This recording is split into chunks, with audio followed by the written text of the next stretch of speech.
নমস্কার বন্ধুরা, সবাই কেমন আছেন? আমার নতুন ভিডিওতে আপনাদের সবাইকে স্বাগতম। দয়া করে আমার চ্যানেলটাকে সাবস্ক্রাইব করে আমার পাশে থাকবেন।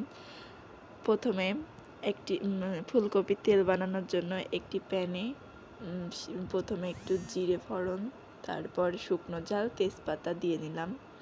তারপরে কিছু সেদ্ধ করা ফুলকপি ওই তেলে দিয়ে দিচ্ছি।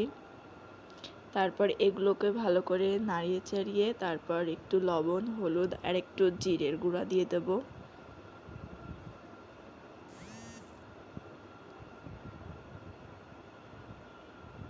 তারপর মশলাটাকে ভালো করে মাখিয়ে নেব ফুলকপিগুলোতে।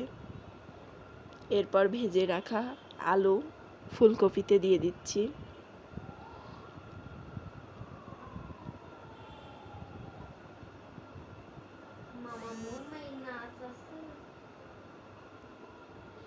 তারপরে শুকনো ঝাল মরিচ বাটা দিয়ে দেব,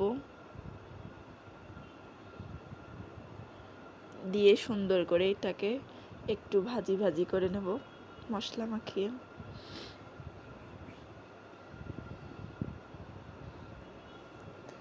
সুন্দর করে এটা মাখা মাখা হয়ে গেলে, কষা কষা হয়ে গেলে 5 মিনিট পরে এটাতে গরম মশলার গুঁড়ো দিয়ে লাবিয়ে নেব। একটু চিনি দেবেন, তাহলে এটা খেতে আরও বেশি সুস্বাদু হবে। এটা হচ্ছে আমার মায়ের রেসিপি, আপনাদের সকলকে শেয়ার করছি। ধন্যবাদ বন্ধুরা, পাশে থাকবেন।